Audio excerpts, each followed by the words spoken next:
Assalamu alaikum. Good morning. And a very good morning to all of you. Welcome to Rise and Shine only on 365 News.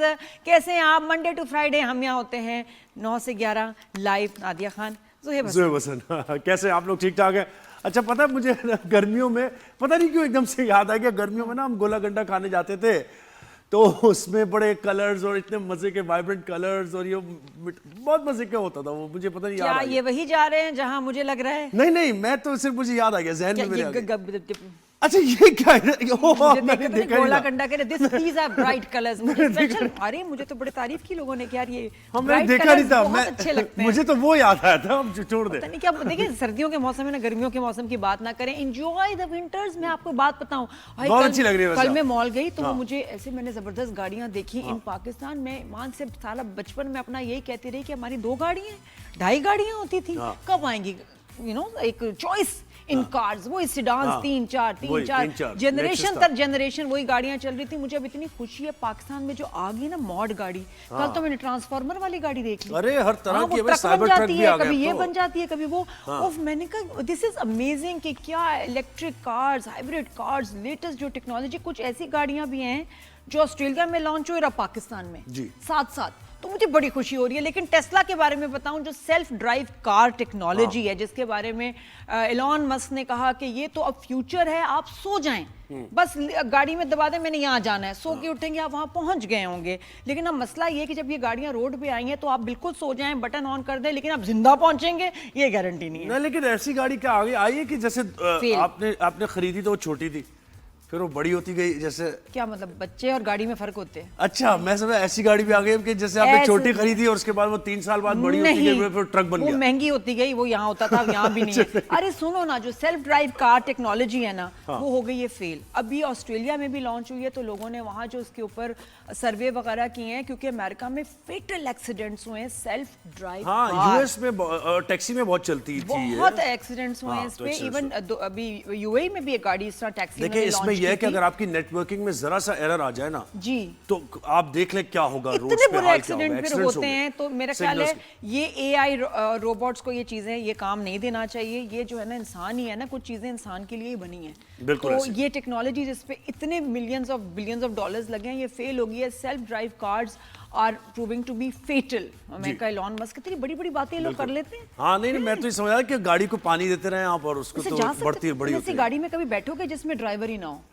नहीं बैठने में कोई, लेकिन ये है प्रॉब्लम है क्योंकि मुझे ही लगता है कि दुनिया में इसी तरीके से डिस्ट्रक्शन जब एक ऐसा मंजर आएगा, अल्लाह ना करे, या आएगा तो जाहिर है कि इसी तरह टेक्नोलॉजी पे इतना डिपेंडेंट हम हो जाएंगे, मैनुअल सारा काम खत्म हो जाएगा और फिर वो टेक्नोलॉजी में एरर आएगा और फिर आपके कंट्रोल में कोई चीजें नहीं होंगी। जब 2000 बग था, याद है आपको 2000 बग आया था कि नंबर नहीं आ रहा, फिर उसके बाद फिर और भी बग्स आए। और घर में रोबोट्स कहते हैं कि वो टेक ओवर करेंगे, सारे काम करेंगे। सोचिए आप उसको कह रहे हैं कि मुझे ये ला के दो और वो क्या वाई नो। अच्छा मुझे ही लगता है ह्यूमन और रोबोट का इंटरफेस वो भी कुछ आने वाला है शायद, ये है ना, कि वो रोबोट भी उसके अंदर है और वो ह्यूमन की तरह दिख रहा है। रोबोट्स हमारी जिंदगी को आसान करेंगे शुरू में, फिर हमारे पीछे पड़ जाएंगे और फिर इनसे जान छुड़ाना जो है मुश्किल हो जाएगा। सोचिए अगर ऐसे रोबोट में वायरस आता है तो वो तो आपको मारेगा और तरस भी नहीं आएगा, दुख भी नहीं होगा।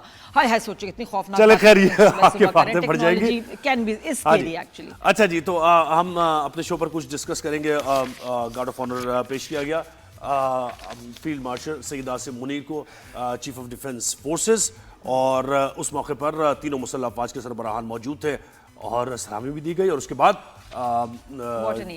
बिल्कुल फील्ड मार्शल सईद आसिम मुनीर ने बात भी की, खिताब हिस्टोरिकल बिल्कुल ऐसे ही है, और उन्होंने इस ओहदे की अहमियत से मुताल्लिक भी बताया और इसके क्या फायदे होंगे तो हम आगे चलकर डिस्कस करेंगे। पेपर मेरा इन द मीन टाइम गिर गया, लेकिन कोई बात नहीं। बात है आज अच्छा, हम फिर हम डकी भाई हम डकी भाई की वीडियोस देख के मैं इतनी परेशान हो रही हूँ। शुरू में जब उनको अरेस्ट किया था तो बहुत लोगों का वो ख्याल था कि जी एहतसाब होना चाहिए, जी बिल्कुल, जी आप बिल्कुल देखें कि क्यों ऐसे ऐप्स को आप इंडोर्स कर रहे हैं, ये वो सारी चीजें। लेकिन अब जब वो बाहर आए हैं और वो जो उसने बताया उसके साथ अब्यूज हुई है, ये देखिए ना, ये उन्होंने तो ऐसे बैठ के बिल्कुल वो down, he was down and out, और बहुत ज्यादा वो डाउन शोल्डर्स थे उनके और डिफीटेड टेंडेंसी उनकी लग रही थी जैसे बैठे बैठे। अब्यूज हुई है शख्स के साथ, कितनी अब्यूज, कितना मतलब बुरा हुआ है। और उसके बाद ये कि अच्छी बात है कि लोगों को पता चला है और उनके खिलाफ अब क्रैकडाउन हो रहा है और उनसे देखिए उन्होंने बताया कि एनसीसीआई ने जैसे ये कार्रवाई की फिर वो एक स्टेज पर उनसे पैसे भी मांगे गए, उनके पैसे अपने अकाउंट में ट्रांसफर कर लिए कुछ लोगों ने, कुछ ऑफिसर्स ने। चलो पैसों की तो और बात है, बच्चे वाली बात जो है कि बच्चे को तो रिकवर हो जाता है, लेकिन ये कि आप किसी को इतना जलील करें, उस पे आप फिजिकल अब्यूज करें और फिर उसको एक बच्चे को दिखा के हाँ तुम इसके फैन हो, अब देखो हम उसका क्या हाल कर रहे हैं। It was like breaking him in every way. और किसी इंसान के साथ किसी को भी ये जुल्म करने का हक नहीं है। तो ये बहुत बुरा हुआ है और अब इसके मुझे लग रहा है कि ये बहुत लोग सपोर्ट में डक्की भाई के आ रहे हैं कि ये तरीका ठीक नहीं है। ये आपने और ये जिन्होंने किया है अब उनकी इन्वेस्टिगेशन। देखिए दीगर इन्फ्लुएंसर्स भी जो हैं जो अपना रोजगार भी कमा रहे हैं, लोगों को एंटरटेन भी कर रहे हैं या एजुकेट भी कर रहे हैं, उन पर क्या मैसेज जाएगा इस चीज का कि एक इन्फ्लुएंसर है, लोग उसे फॉलो करते हैं, कंटेंट से आप उसके इख्तलाफ करें, बिल्कुल बिल्कुल करें आप, लेकिन इसके बावजूद किसी को ह्यूमिलिएट करना और गलत केसेस में उसको ज़्यादा फंसाना, फिर उसकी वाइफ को भी परेशान करना, उससे पैसे लेना, मतलब ये कोई बात नहीं हुई, प्रोसिक्यूशन नहीं है, कोई इन्वेस्टिगेशन नहीं है, ये कोई रूल ऑफ लॉ की बात नहीं है, कोई अच्छी कोई मिसाल कायम नहीं की एनसीसीआई ने। और जरूरी है कि लोग जब आइंदा ना ऐसे डरें कि ये भी एक एग्जाम्पल बन रही है। मुझे लग रहा है कि डकी भाई के थ्रू देखें बहुत बड़ा काम आ रहा है, सोसाइटी में काम हो रहा है, चेंज आएगा इंशाल्लाह कि जी अगर आप किसी के साथ ऐसा करेंगे आप एक्सपोज होंगे, सबको पता चलेगा, फिर आप भी नहीं बचेंगे। तो ये तो जरूरी है कि डकी भाई ने की वजह से बड़ा काम हुआ है कि ये जो लोग हैं सामने। दूसरा सेगमेंट हमारा ये है, हम इस पर डिस्कस करेंगे मजीद भी। अच्छा, फिर हम राहत फतेह अली खान साहब की आज बर्थडे है, हैप्पी टू यू, और उनको हैप्पी टू यू करेंगी नादिया अपने खास अंदाज में। इसके साथ साथ तो कुछ गाने भी उनके सुनवाएंगे और हमारा वेरी फनी, ये इनकी फनी वीडियोस भी है कुछ ऐसी। जी हाँ, वो ऐसी बहुत फनी है, वो दोस्तों के साथ के ये मेरा दोस्त है इससे कुछ नहीं कहना, ये वाली वीडियोस भी होंगी। नहीं बड़ी एक हम लाइक क्या वेम्बली अरीना नहीं, क्या हम लोग पता नहीं क्या, मुझे हॉल का नाम भूल गई, यूके में शो कर रहे हैं, उनको अनाउंस कर रही है और ये आए और कहते हैं तुम मेरी बहन और मैंने तुम्हें जहेज में मोटर बाइक देनी है। मैंने कहा रात भाई मेरी शादी हो गई है। नहीं नहीं नहीं, मैंने तो जहेज में तुम्हें मोटर बाइक देनी ही देनी है। एक्साइटमेंट बहुत होती है जब स्टेज पर आते हैं तो ये कुछ और जब भी मैंने इनके इंटरव्यूज किए हैं मुझे इतने फनी लगे हैं हमेशा। He is so much fun. और अभी आप उनको देख रहे हैं पाकिस्तान आइडल में, क्या जैकेट्स हैं, क्या चमक और क्या ब्लिंग है उनके कपड़ों में, और क्या सुर है, क्या सुर है, ऑन टॉप ऑफ ऑल क्या सुर है। सारी चीजें जो हम डिस्कस कर रहे हैं, ये जो सुर उनका है ना और जिस तरीके से वो गाते जो आवाज है, खैर बहरहाल इस पर बात करेंगे, उनको हम ट्रिब्यूट भी देंगे। फिर जनाब लंदन में पीएसएल ट्रॉफी, क्या बात है, पीएसएल से मुताल्लिक बातें आ रही हैं और ये कंफर्मेशन अभी हमने करनी है। हमारे साथ अब्दुल माजिद भट्टी साहब होंगे कि भाई मोस्ट व्यूड कहा जा रहा है ये इस पीएसएल के, की जो ट्रॉफी की रुनुमाई हुई है, यानी सब इसके everybody is talking about it. वजह इंडिया में भी पीएसएल बड़ा इवेंट है ना हमारा पीएसएल, अब पहले से ज्यादा बड़ा होगा, पहले से ज्यादा बड़ा होगा, बिल्कुल ऐसा ही है। और इंडिया में इसकी बात हो रही है और बहुत ज्यादा everybody is discussing about PSL, तो ये बड़ी अच्छी बात। ये क्या वजह है, ये जरा और डिटेल में पूछिए। देखिए ना पाकिस्तान में खुशी तो मुझे बहुत, कैसी भी टीम हो पाकिस्तान में एक फ्लेयर है। यस, क्रिकेट अगर जिंदा है तो पाकिस्तान की और वजह से हमारी टीम बहुत अच्छा खेल रही है, इसलिए सबकी तवज्जो साढ़े वाल बिल्कुल ऐसे। अच्छा, फिर डेंटल केयर से बताइए क्या है भाई? डेंटल केयर भाई ये मुझे खुद समझ नहीं आ रहा। कोई एक नई टेक्नोलॉजी मैं आजकल सुन रही हूँ जिससे जो आपका नेचुरली जो आपका दांत है ना, उसको दांत का तो कोई हल नहीं, उसने दोबारा उगला नहीं है, तो ये कि वो कोई ऐसी टेक्नोलॉजी आ रही है कि आपका दांत अब रीग्रो हो जाएगा। ये पैच है, दवाई है, लेजर है, क्या है, तो ये डेंटिस्ट डॉक्टर हमें खुद आके जो हम आज शो पे बताएंगे। कि अच्छी खबर है कि ज़ैनब का दांत जो है ना, मेरी बेटी का दांत, वो सही हो जाएगा मुझे। हाँ, डॉक्टर अली हुसैन खान शो पे आएंगे और डेंटिस्ट हैं और हमें बताएंगे कि how we can regrow our tooth. You know, ये बड़ा जबरदस्त बात हो जाएगा कि इम्प्लांट नहीं लगाने पड़ेगा आपको कैप नहीं लगानी पड़ेगी, लेकिन कैसे होगा ये तो हम बात करेंगे। अच्छा जी, अब बढ़ते हैं जरा अपने पहले टॉपिक की तरफ और आपको बताया कि chief of defence forces field marshal Syed Asim Munir ने भारत को खबरदार किया है कि अगली बार पाकिस्तान का जवाब पहले से बहुत ज्यादा बरकरफ्तार और शदीद होगा। और क्यों बरकरफ्तार होगा? क्योंकि चीफ ऑफ डिफेंस फोर्सेस एक ओहदा क्रिएट किया गया है और डिमांड ऑफ द डे थी ये, जो हमारे नेबर्स थे उनकी वजह से और सारी जो सूरत हाल थी उसको मद्देनजर रखते हुए, तो डिफेंस हेडक्वार्टर्स होगा और उस हेडक्वार्टर्स में चेयर ऑफ कमांड होगी और यूनिफाइड एक्शन होगा, बर वक्त होगा, एफिशिएंट होगा, जिस पर ये आर्मी चीफ ने बात की है।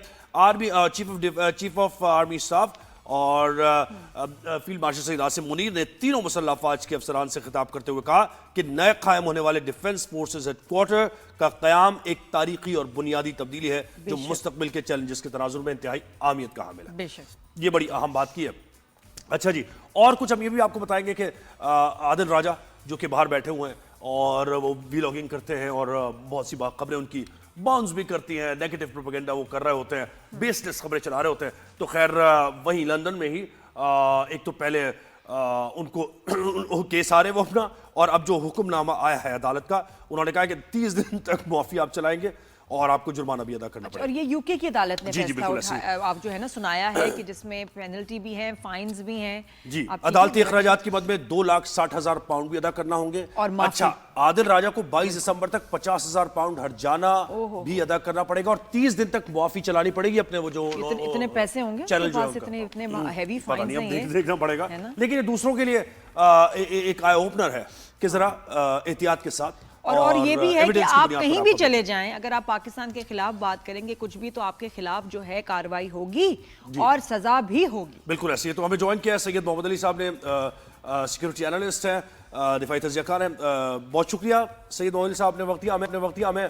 सर कि ये जी जी, यहीं से मैं बल्कि शुरू करूंगी सर कि अस्सलाम वालेकुम। अब ये वाकई कुछ लोग समझते हैं कि जी मैं यूके बैठ के, यूएस बैठ के, कहीं भी बैठ के जी मैं पाकिस्तान की जी फौज के खिलाफ बात कर सकता हूँ, लोगों के खिलाफ बात कर सकता हूँ, हुकूमत के खिलाफ बात कर सकता हूँ, मुझे कुछ नहीं कहा जाएगा, आई एम सेफ।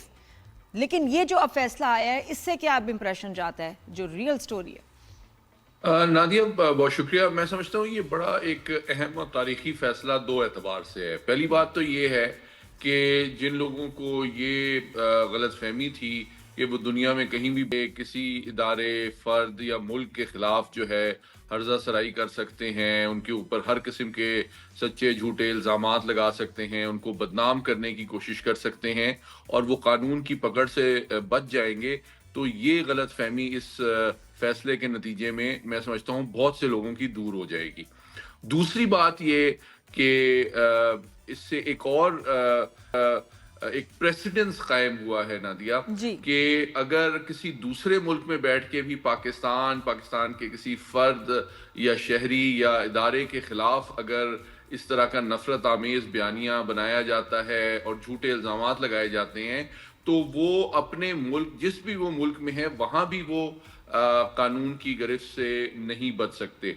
और इस पर्टिकुलर केस में जो कि रिटायर्ड ब्रिगेडियर राशिद का उनके खिलाफ था कि उन्होंने उनके ऊपर इल्जामात लगाए थे, तो उन्होंने साबित किया कि देखें बरतानिया में आप बैठे हुए हैं, तो बरतानिया के कानून के मुताबिक भी अगर आप बरतानिया में वीजा पे हैं या शहरी हैं या अजाइलम सीकर हैं, तब भी आप बरतानिया के कानून के मुताबिक भी झूठे इल्जामात और इस तरह की डेफेमेशन है जुराइम है उससे बच नहीं सकते हैं। And defamation is a criminal offence.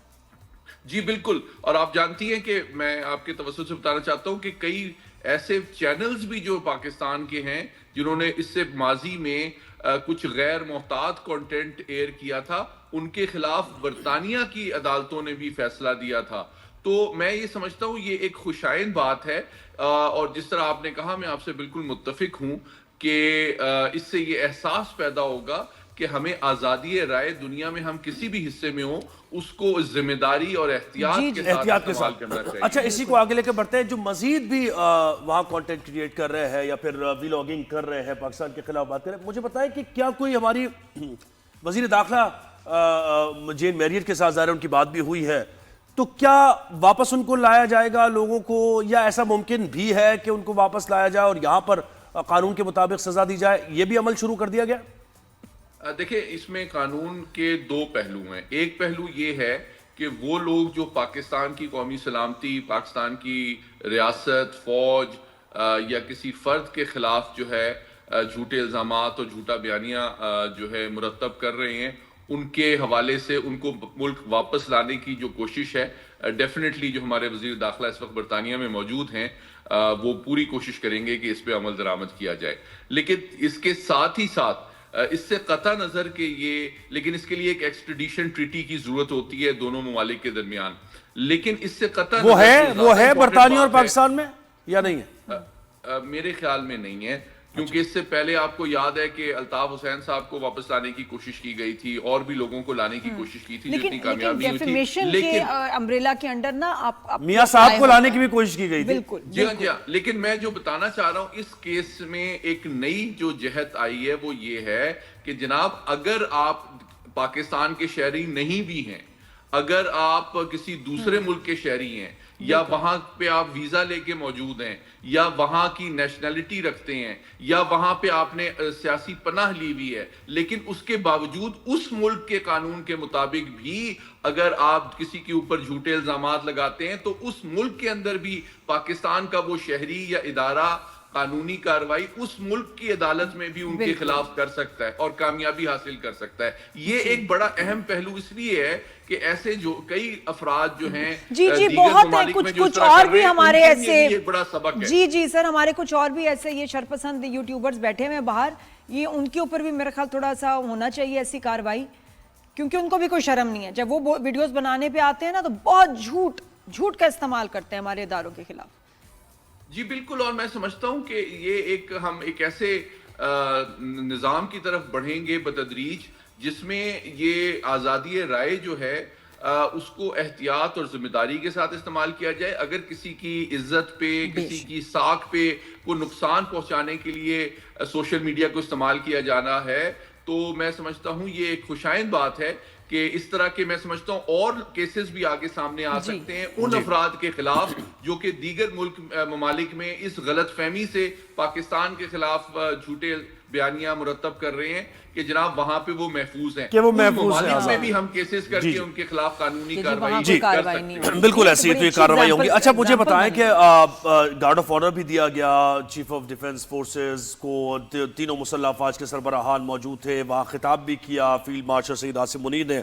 उन्होंने कहा कि भाई ये तीनों अफवाज मल्टी डोमेन ऑपरेशंस को मुत्तहिद निज़ाम के तहत मजीद मौसर और हम आहंग अंदाज में अंजाम दें, और इसकी वजह से जो डिफेंस हेडक्वार्टर्स है इसकी वजह से बड़ा एफिशिएंट, बहुत प्रॉम्प्ट होगा, बरखरफ्तार होगा हमारा रिएक्शन जब भी होगा। तो जरा इसको थोड़ा हाईलाइट कीजिएगा सईद मोहल्ली साहब। देखें, बुनियादी तौर पे मैं आपको ये बताना चाहता हूं कि हमारी जो इस वक्त तंजीम नौ एक तरह से हाई कमान की गई है आर्टिकल 243 में आइन के पार्लिमान के मंजूरी के नतीजे में जो आइन में तब्दीली की गई है, उसका बुनियादी मकसद ये है कि हमारा जो कमांड कंट्रोल का स्ट्रक्चर था और डिसीजन मेकिंग का निज़ाम था वो 20वीं सदी का निज़ाम था और वो 20वीं सदी में कामयाब और उस दौर के तकाज़ों के ऐन मुताबिक था।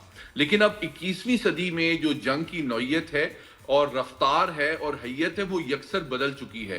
अब आर्मी, एयरफोर्स, नेवी जो हैं वो अलग अलग अपनी जंगें नहीं लड़ते हैं, बल्कि अगर एक कोई मिशन होता है या कोई एक ऑपरेशन होता है तो उसमें land, air, sea, cyber, electronic, information, diplomatic, legal, missile, drone, ये तमाम उसके जो डिफरेंट पहलू और जिहतें हैं वो ये बैक वक्त इंतहाई तेजी और महारत से इस्तेमाल की जाती हैं। और इसका मुजाहरा हमने मई में भारत को इबरतनाक शिकस्त देते हुए भी किया। लेकिन अब हुआ ये है कि भारत ने भी इन गलतियों से सीखने की कोशिश की है और एक बड़े पैमाने पे तकरीबन 50,000 फौज की एक एक्सरसाइज उन्होंने पाकिस्तान के जनूब मशरिक में अरेंज की है, जिसके नतीजे में वो चाहते हैं कि अपनी भी रफ्तार और जो इंटेंसिटी है हमले की फ्यूचर में किसी जारियत के हवाले से उसको मजीद तेज किया जाए। इसलिए पाकिस्तान के लिए जरूरी है कि हम ना सिर्फ अपनी अफवाज बल्कि हम अपने कमांड एंड कंट्रोल, हम अपने स्ट्रेटेजिक डिसीजन मेकिंग के निजाम को भी इतना तेज और मुनज्जम और बेहतर बनाएं कि हमें किसी भी डोमेन अच्छा, ये मुझे एक और चीज बता दीजिएगा जो हालिया दिनों में जो जवाब मजीद सख्त दिया जाए, जो हालिया दिनों में DGISPR ने बात की और वाज़ेह तौर पर पैगाम दिया जो मुल्क में ज़ाहिर इस वक्त कार्रवाइयाँ जो हो रही हैं सारी आपको ज़ाहिर पता है मुझसे बेहतर। तो अब ये मामलात किस तरफ जा रहे हैं सर? ये KPK में ऑपरेशन होना ही है, अगर रेजिस्टेंस आती है KPK की गवर्नमेंट की तरफ से या वहाँ के नेटिव्स की तो किसी को खातिर में नहीं लाया जाएगा। अंदर की क्या सूरत हाल है जरा मुझे बताइए। देखें, 3 मुख्तसर मैं आपके जो अहम पहलू हैं वो आपके सामने रखता हूं। पहली बात यह है कि कोई आर्मी का ऑपरेशन KPK में नहीं हो रहा, ठीक है, और ना बलूचिस्तान में हो रहा है। पहले तो ये वाजे करना जरूरी है। ये जो ऑपरेशंस हैं ये इंटेलिजेंस बेस्ड ऑपरेशन हैं जिसमें बड़ी मुस्तनद और मल्टी सोर्स जो इंटेलिजेंस होती है, इलेक्ट्रॉनिक्स या कम्युनिकेशन या ह्यूमन, उसकी बिना पे बिल्कुल टारगेटेड ऑपरेशन किसी बिल्डिंग या इदारे या जगह या मुकाम पे किया जाता है। ये इस तरह नहीं है कि इन्फेंट्री मूव करेगी और पूरा इलाका क्लियर किया जाएगा और लोगों को वहां से बेदखल किया जाएगा। तो ये गलत फहमी जो पैदा करने की कोशिश की जा रही है इस ऑपरेशन के वजह से, उसको भी जायल करना जरूरी है। दूसरी बात ये कि अब बदकिस्मती से आप जानते हैं कि केपीके का सूबा जो है सबसे ज्यादा दहशतगर्दी से मुतासिर है और सबसे ज्यादा वहां पे लोगों की शहादतें भी हुई हैं।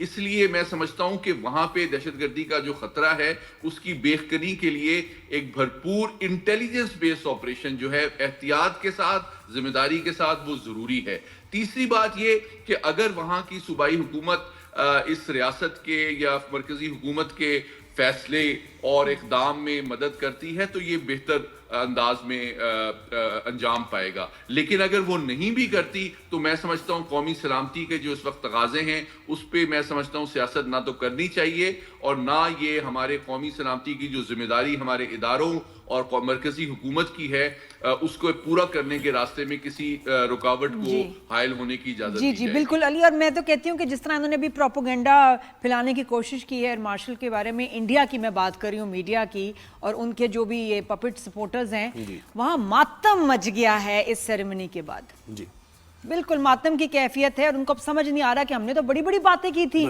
ये हो जाएगा, ये होने वाला है, ये नहीं हो रहा। और अब इस सेरेमनी के बाद उनको समझ नहीं आ रहा कि किधर जमीन खुले तो उसमें कूद जाएं या आसमान फाड़ के कहीं ऊपर निकल जाएं। तो बड़े मैं एक सिर्फ जुमला कहूंगा, बड़ी अहम बात की आपने। हमारे दुश्मन की कोशिश ये है कि हमारी रियासत और अवाम, हमारी फौज और कौम के दरमियान गलतफहमियां पैदा की जाए।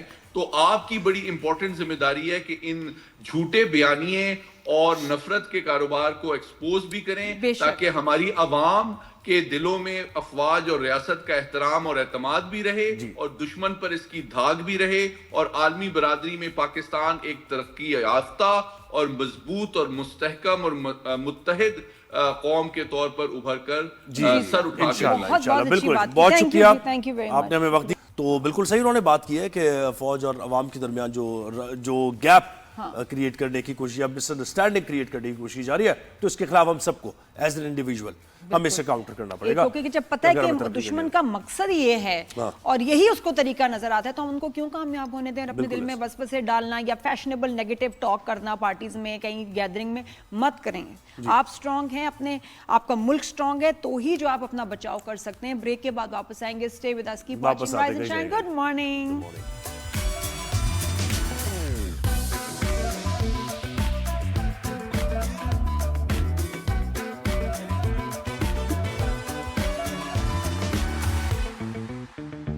जी welcome back after the break.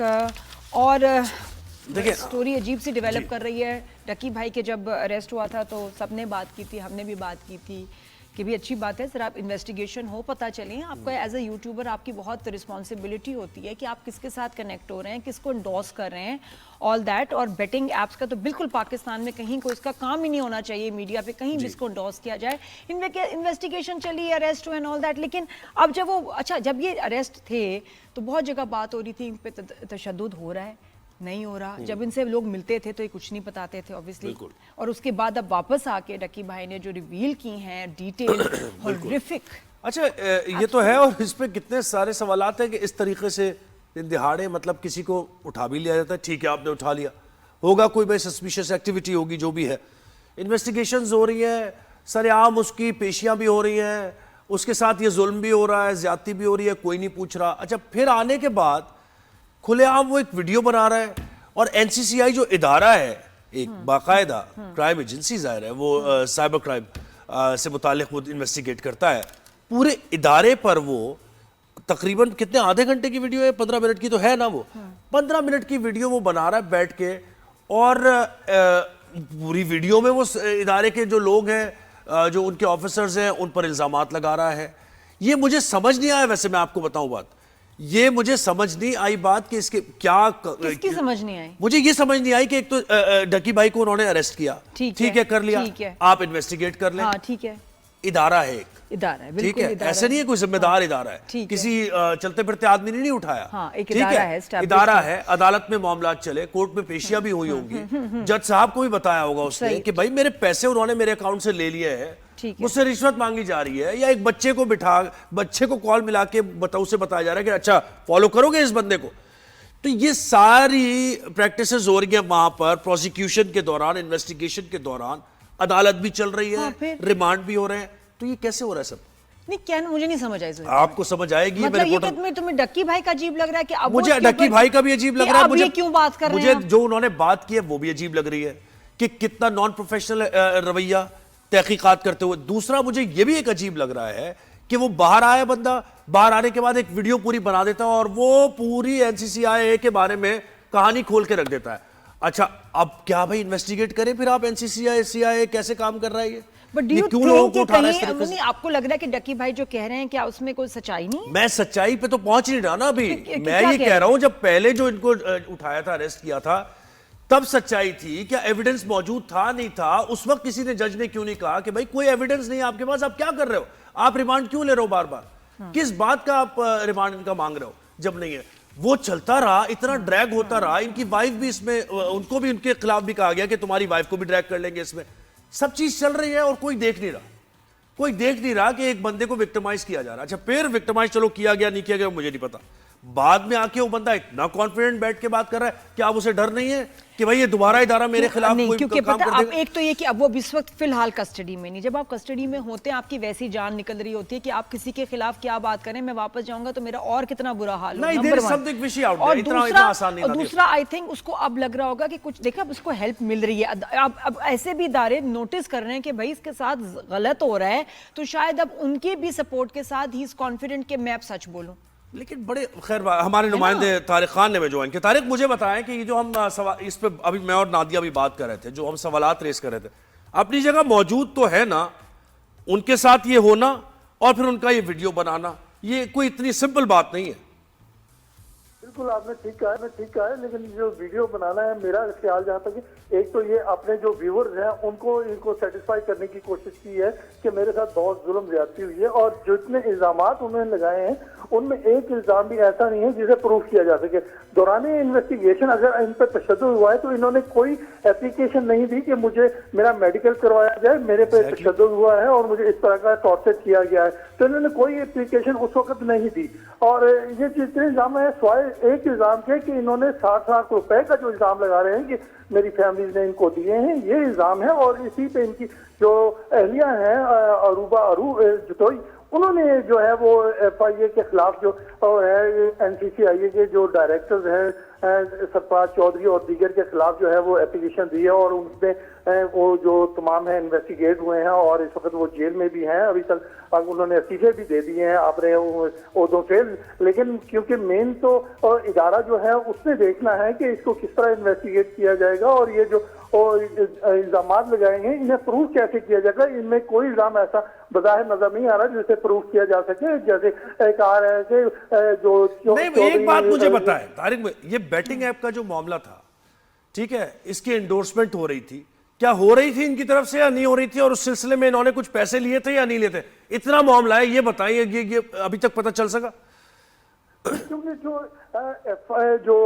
FIR है जिसमें कहा गया उसमें तो इन पे इल्जामात जो हैं वो सीरियस हैं कि इनके पास पैसे आए हैं, और बाकायदा आज एक जो जुआ कंपनी है जिसकी प्रमोशन करते हैं उनकी ये कंट्री हेड भी ये है। लेकिन अब इसके बाद अब जब ये रिलीज होके आए हैं और जमानत के बाद, तो इन्होंने कौम से माफी भी मांगी। ये भी एक स्टेटमेंट इनकी सामने आई है कि मैं माफी मांगता हूं जो मैंने प्रमोशन की है एक जुए की ऐप की, उस पर उन्होंने कहा कि मैं माफी मांगता हूं। तो इन्वेस्टिगेटर बता इनका केस नहीं, तो ये माफी मांगने का मतलब कोई जुर्म किया था इन्होंने, कोई इखलाकी जुर्म था जिसकी माफी मांग ली? अगर कोई क्रिमिनल एक्ट था तो इस पर जज साहब ने क्या कहा, अदालत में क्या मामला चला, इन्वेस्टिगेशन की रिपोर्ट कहाँ है? और अभी चल रहा है मामला, अभी मैं है यही कह रहा हूँ। क्योंकि अभी तो अदालत में ये इन्वेस्टिगेट होगा, सारे मामला जो है वो और लाइन अप होंगे, क्योंकि चालान आएगा, चालान के बाद पता चलेगा इन पे फर्द जुर्म आयद होगी, फिर ये अपने जवाब देंगे कि इनके पे जो इल्जामात लगे हैं वो कहाँ तक दुरुस्त हैं, उनकी इन्वेस्टिगेशन कहाँ तक हो सकी है और कौन से इल्जामात जो है वो प्रूफ हो सके हैं नहीं हो सके। आगे खास तौर पे इनकी तरफ जो इल्जाम लगाए गए हैं, खास तौर पे जो 60 लाख का है वो किस तरह प्रूफ होगा, और जो तशद्दुद है वो किस तरह प्रूफ होगा, थ्रेट जो किया है वो किस तरह प्रूफ होगा, ये सारी चीजें जो अच्छा, है जो उन्होंने लेकिन तारिक आप ये बताएं कि ये जो अब एलिगेशंस इन्होंने लगाई हैं और अपने बताया है कि इनके ऊपर अब्यूज हुई है, फिजिकल, इमोशनल, साइकोलॉजिकल, तो उसमें ये बताएं कि जिस इदारे की तरफ उन्होंने बात की है, नाम भी लिए हैं, उनके खिलाफ अब कोई इन्वेस्टिगेशन शुरू हो गई है, कोई क्रैकडाउन, कोई एक्शन लिया जा रहा है?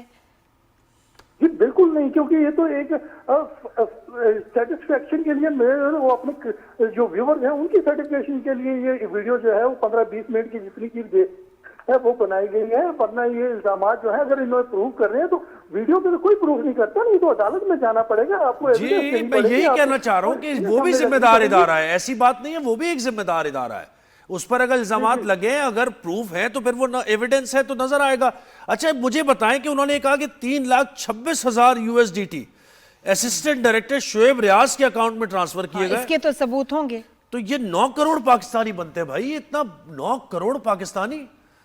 हालांकि इनका जो बयान है वो कह रहे हैं कि बड़ी मुश्किल से हमने 7 लाख इकट्ठे करके दिए, लेकिन जो बात राय बताते हैं और जो इन्वेस्टिगेशन में अब आस्ते आस्ते, क्योंकि जो रिमांड दिया गया है NPCIA के ऑफिसर का, उसमें भी कहा गया है कि जो पैसे हैं वो बरामद हुए हैं तो तफ्तीशी अफीसर से और दीगर से, तो उनकी वो रकम भी कुछ बताते हैं, लेकिन क्योंकि अभी तक कुल जो है सारी चीजें सामने खुल के नहीं आई, जैसे क्योंकि ये चालान जब मुकम्मल होके आएगा तो उसमें ये सारी चीजें अब 2 केसेस हो गए, मतलब ये 2 रिश्वत का केस भी है, ये बिल्कुल अब्यूज का भी इसमें एलिगेशन है और साथ में बेटिंग एप्स का वो भी केस एक चल ही रहा है। तो मामला पेचीदा है और होता है कि कभी कभी एक केस सॉल्व होते होते और भी उसके शिकंजे में लोग आ जाते हैं और फिर एक बहुत बड़ा जो है ना पिक्चर जो है वो बच्चे को कॉल मिलाने वाला जो था वो तो उसका देखो कोई एविडेंस तो नहीं हो, मैं ये कह रहा हूं ना, वो ये कह रहा हो नहीं सकता, he can not prove it because obviously जब ये सब हो रहा था कोई वीडियो तो नहीं तीसरा बंदा बना रहा था ना जी।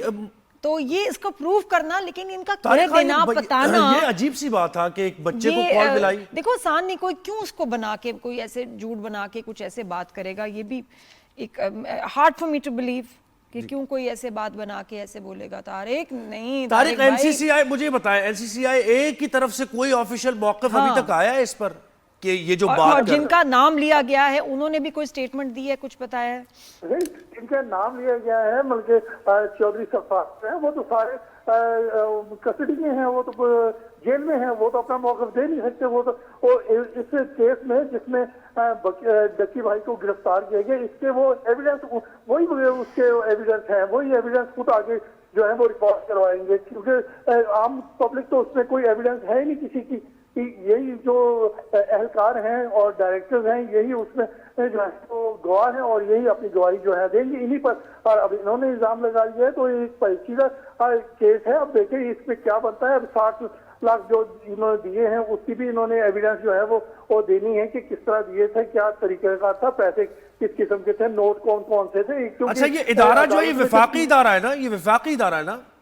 जी जी बिल्कुल वफाकी इदारा है, लेकिन आप सोचें कि जब से इल्जाम लगे हैं और जब से गिरफ्तारियां हुई हैं उसके बाद इदारे में कराची इस्लामाबाद से भी लोग गिरफ्तार हुए हैं कि इन्होंने काफी सारे ऐसे किए हैं। अगर एक बात और भी इसमें मैं ऐड करूं तो वो ये होगा कि जितने भी यूट्यूबर्स हैं डक्की भाई के बाद और उनकी वाइफ के इल्जाम लगाने के बाद उनकी जान बच गई है काफी हद तक, वरना ये सारे रगड़े में इसलिए आ जाते।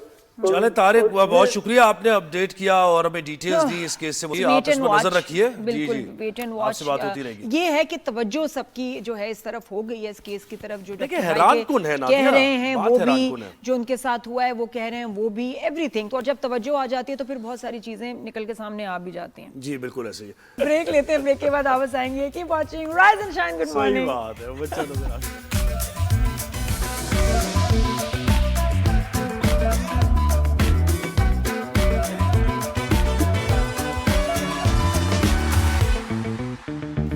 Welcome back after the break. Good morning everyone. Time for some खेलकूद। क्रिकेट, यस क्रिकेट का सीजन आ चुका है और पाकिस्तान तो अपनी सीरीज जो भी है जीत रहा है, श्रीलंका से भी और साउथ अफ्रीका भी, सारे मतलब बेहतरीन परफॉर्मेंस चल रही है। और इसके साथ साथ PSL भी आ रहा है, ऑस्ट्रेलिया भी पाकिस्तान आ रही है, फिर T20 वर्ल्ड कप भी है। अच्छी फॉर्म और अच्छा टाइम चल रहा है। हाँ जी, तो लंदन में नादिया PSL का रोड शो जारी है। ठीक है जी बिल्कुल।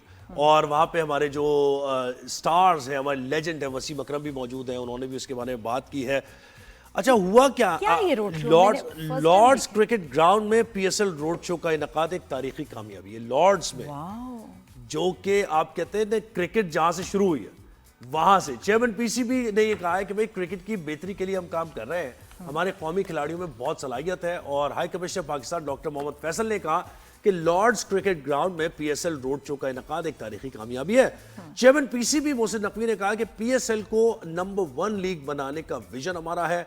वसीम अकरम ने यह कहा कि तमाम पाकिस्तानियों और खासतौर पर क्रिकेटर्स के लिए ये एक मतलब काबिल फख्र लम्हा है। बिल्कुल। ठीक है जी, तो ये सारी चीजें हो रही हैं। अब देखते हैं कि पीएसएल कितना बड़ा होता है, पिछली पीएसएल से ज्यादा बेहतर होता है या नहीं होता, कितनी टीम्स इसके अंदर अब शामिल होंगी। मुल्तान सुल्तान के बाद हम बात कर रहे थे ना गिलगित बल्तिस्तान की, और फैसलाबाद आ सकती है या हैदराबाद भी आ सकती है। ओनर्स भी कौन कौन खरीद रहे हैं, बिल्कुल ऐसे। गाने वाने आते हैं, बड़े रौनक होती है। फेस्टिवल है भाई, इसको कि सेलिब्रेट करना चाहिए, क्योंकि हमारी बहुत ही क्या कहते हैं दिल जान से अजीज स्पोर्ट है, गली गली नुक्कड़ नुक्कड़ में खेली जाती है क्रिकेट। बिल्कुल ऐसे ही। और बाबर आजम भी इस पे कह रहे हैं कि भाई पीएसएल के साथ मेरा बहुत अच्छा सफर रहा है, मैंने हमेशा अपने खेल पर तवज्जो दी। और हमारा जो उनके साथ सफर चल रहा है वो और जो हम सफर कर रहे हैं बाबर आजम, वो भी बता दें। सही। तो जनाब अब्दुल वाजिद भट्टी ने हमें ज्वाइन किया है, सीनियर स्पोर्ट्स जर्नलिस्ट है। भट्टी साहब अस्सलाम वालेकुम, गुड मॉर्निंग। वालेकुम अस्सलाम, गुड मॉर्निंग जोहेब और नादिया आप दोनों को भी thank you sir. Thank Majid भाई, मैं वही कह रही थी कि बाबर आजम अपने सफर की बात कर रहे हैं, हमारे सफर की बात नहीं, वो अंग्रेजी वाले सफर की बात वही तो हमारे सफर इंग्लिश वाले सफर की भी तो बात करें ना, जो हम कर रहे हैं उनकी वजह से। लेकिन भट्टी साहब देखें, लॉर्ड्स में ये होना कितनी बड़ी है, यानी हमारे लिए तो अचीवमेंट है ना। एक और फिर मैंने तो ये खबर भी देखी, आप उसको कंफर्म कीजिएगा, कि सबसे ज्यादा पीएसएल की 2025 की बात हो रही है। क्या वाकई ऐसा है पूरी दुनिया में? भारत में भी सबसे ज्यादा PSL talk of the town है? देखें, बिल्कुल पीएसएल जो है वो भारत के भी दिलो दिमाग में बैठी हुई है, क्योंकि लास्ट ईयर जब आपको याद होगा पीएसएल चल रही थी, उसी दौरान पाकिस्तान और भारत की जंग हुई, और फिर हमने ये देखा कि रात को मैच था पिंडी स्टेडियम में, सुबह पिंडी स्टेडियम के बाहर धमाका हो गया, पीएसएल रुक गई, फिर पीएसएल का दोबारा आगाज हुआ और अल्हम्दुलिल्लाह कामयाबी के साथ काम हुआ। लेकिन जब हम लॉर्ड्स की बात करते हैं ना जोहेब जी, तो लॉर्ड्स में जब हम दाखिल होने लगे तो गेट के बाहर लिखा होता है लॉर्ड्स होम ऑफ क्रिकेट, जहां से दुनिया की क्रिकेट शुरू हुई। तो वहां पर जाहिर है इस वक्त तो वैसे तो लंदन में बर्फबारी हो रही है, ग्राउंड में तो एक्टिविटी नहीं थी, लेकिन लॉर्ड्स के किसी हॉल में, किसी ऑडिटोरियम में पीएसएल के लिए एक तकरीब कर देना मेरे ख्याल में पाकिस्तान क्रिकेट बोर्ड की एक बड़ी कामयाबी है। फिर जो बरतानवी इन्वेस्टर्स हैं, क्योंकि अगर हम बरतानिया चले जाएं तो हमें अरब खरबपति पाकिस्तानी वहां नजर आते हैं। कोई कहता है कि मेरे पास फला स्टोर्स की चेन है, फला कोई कहता है मेरे पास फला बिजनेस है। तो अगर वो लोग आ जाए तो पीएसएल कमाल बात है की 2 टीमें बिकनी है। फिर अभी न्यूयॉर्क में भी एक आध दिन बाद, एग्जैक्ट डेट मुझे याद नहीं, न्यूयॉर्क में भी पीसीबी एक और रोड शो करने जा रहा है। तो मेरे ख्याल में एक अच्छी मार्केटिंग स्ट्रेटेजी है, फॉरेन इन्वेस्टर्स को हम अट्रैक्ट कर रहे हैं। फिर लास्ट ईयर की तरह इस साल भी जोहेब और नादिया पीएसएल जो है वो हमारे पड़ोस में जो लीग होती है इंडियन प्रीमियर लीग, उसके साथ साथ होनी है, क्योंकि फरवरी मार्च में T20 वर्ल्ड कप है, उसके बाद फिर पीएसएल होगी। तो मेरे ख्याल में फॉरेन इन्वेस्टर्स का आना बहुत बड़ी कामयाबी है। फिर मोहसिन नकवी साहब ने कल कहा कि हम पीएसएल को एक लिमिटेड कंपनी बनाना चाह रहे हैं जो स्टॉक एक्सचेंज में रजिस्टर करवाएंगे। तो ये मेरे ख्याल में एक और बड़ा संगमील होगा। तो अच्छे इकदाम हो रहे हैं, लेकिन एक चीज जिससे दुनिया के बड़े प्लेयर्स अट्रैक्ट होंगे, वो अक्सर पाकिस्तानी प्लेयर्स भी बात करते हैं, जो हमने प्लेयर्स के लिए पैसे रखे मेरे ख्याल में उसका जब हम इजाफा करेंगे, क्योंकि हमारे पड़ोस में तो बहुत ज्यादा पैसे दिए जाते हैं। अगर मैं गलत नहीं कह रहा तो हमारे यहाँ जो सबसे ज्यादा पैसे लेने वाला प्लेयर है उसको $2.25 लाख मिलते हैं। तो उसमें इजाफा अगर कर दिया जाए, लेकिन मेरे ख्याल में 5 टीमें जो पुरानी थी पिछले 10 साल वाली, उनके साथ रीनिगोशिएट करके पीसीबी ने वहां से अच्छा खासा पैसा बनाया है। मुल्तान सुल्तान्स को भी अभी फरोख्त होना बाकी है। 2 नई टीमें फरोख्त होगी तो मेरे ख्याल में राइट ट्रैक पर है पीसीबी। सही। और वो 2 टीम्स की जो बात कर रहे थे अभी फाइनल हुआ। अच्छा, ये भी एक मकसद था कि जी के जो फ्रेंचाइज ओनर्स हैं को इंटरनेशनली भी उनको अट्रैक्ट किया जाए कि जी 2 टीम्स आर फॉर सेल, तो आप भी उसको बाय कर सकते हैं। और आई थिंक ये एक बहुत बड़ा मकसद था इस रोड शो का भी। और ऑल्सो ये जो ब्रांड है वो बाहर उसको जो है थोड़ा सा प्रमोट किया जाए। दोनों चीज़ों में, दोनों केसेस में काफ़ी फ़ायदा ही है हमारा। तो ये जो टीम्स हैं इनके बारे में बताएं कुछ। हम सोशल मीडिया पे देख भी रहे थे फलां कि जी ये खरीद रही हैं या वो खरीद रहे हैं। अभी तक कोई फाइनल नहीं कि ये टीम्स कौन खरीदेगा। कोई बिड्स हैं, कुछ हैं, और कितने में बिक रही हैं। मैं भी थोड़ा ट्राई करूं, मैं जोहेब कोई तरफ मतलब मिलके कुछ कर लेते हैं। कोई जरा 5-6 और भी लोग ले आते। जोहेब नहीं ले सकते, आप ले सकती हैं। नहीं ऐसा नहीं है। कितने पैसे चाहिए? चले मुझे 8-10 खिला लोगों तो को लेंगे जमा ना, करके फिर हम सोचेंगे। मुझे खिला ले, उस टीम का कैप्टन बना दे। बस मैं इसमें पाकिस्तान क्रिकेट बोर्ड ने जो डेडलाइन अनाउंस की है 6 जनवरी को ओपन बिडिंग होगी। उसमें जाहिर है बोली लगेगी, जो सबसे बड़ी बोली देगा वो टीम ले लेगा। 6 पाकिस्तान के शहर हैं जिनके नामों पर आप जब टीम खरीद लेंगे तो उनमें से कोई भी नाम चूज कर लेंगे। तो मेरे ख्याल में पाकिस्तान क्रिकेट बोर्ड ने स्टेप बाय स्टेप आगे बढ़ रहा है। फिर मोहसिन नकवी साहब ने कल एक और चीज अनाउंस की कि पीएसएल की हाइप बनाने के लिए कुछ प्रोग्राम्स डिफरेंट ग्राउंड में बनाएंगे। एक और अच्छी चीज जो उन्होंने कल लंदन में ही बात की कि इस्लामाबाद जो हमारा कैपिटल है वहां पर एक क्रिकेट ग्राउंड बनाने जा रहा है पीसीबी। फिर मुजफ्फराबाद से मुतालिब मैं सुन रहा था। बिल्कुल ये तो गवादर में भी तो है ना एक हमारा। गवादर में जो है उसको भी जरा थोड़ा सा यूटिलाइज करें, इतना खूबसूरत है वो तो। बल्कि ग्वादर में नीचे स्टेडियम है और ऊपर ही पहाड़ के ऊपर 5 स्टार होटल है। तो वो मेरे ख्याल में बड़ी जबरदस्त चीज होगी। फिर ग्वादर में स्पेशल फ्लाइट्स जाएं, स्पेशल कुछ हो, टूरिज्म को भी देखें कितनी आप इसमें प्रमोट करते हैं। गवादर वाला भी इसको ऑन करें जी। और कौन सा बड़ी सब टीम्स हैं, कौन सी नाम, यानी नाम भी फाइनल नहीं हुए अभी, आप ये कह रहे हैं? नहीं, उन्होंने 6 नाम बताए थे, जिसमें एक रावलपिंडी है, क्योंकि पहले इस्लामाबाद के नाम की तो पहले टीम मौजूद है ना। रावलपिंडी है, फैसलाबाद है, हैदराबाद है, सियालकोट है, इस तरह मेरे ख्याल शायद मुजफ्फराबाद भी है। हाँ। अच्छा, और कितने नाम कितनी टीम्स आ रही हैं? अब 2 इसमें से आएंगी। हाँ, 2 नहीं आएंगी। और व्हाट अबाउट मुल्तान सुल्तान, उसका भी फ्रेंचाइज उसकी वो हो रही है रिन्यू किसी और के साथ। रिन्यू तो नहीं, क्या कहते हैं, बिड पे 31 दिसंबर तक तो अली तरीन के पास मुल्तान सुल्तान है। हाँ, तो उसके बाद अली तरीन और पीसीबी के दरमियान जो चप्पलिश चल रही है, पिछले दिनों अली तरीन ने सोशल मीडिया पर ही मुल्तान सुल्तान को खुदाफिज कह दिया था।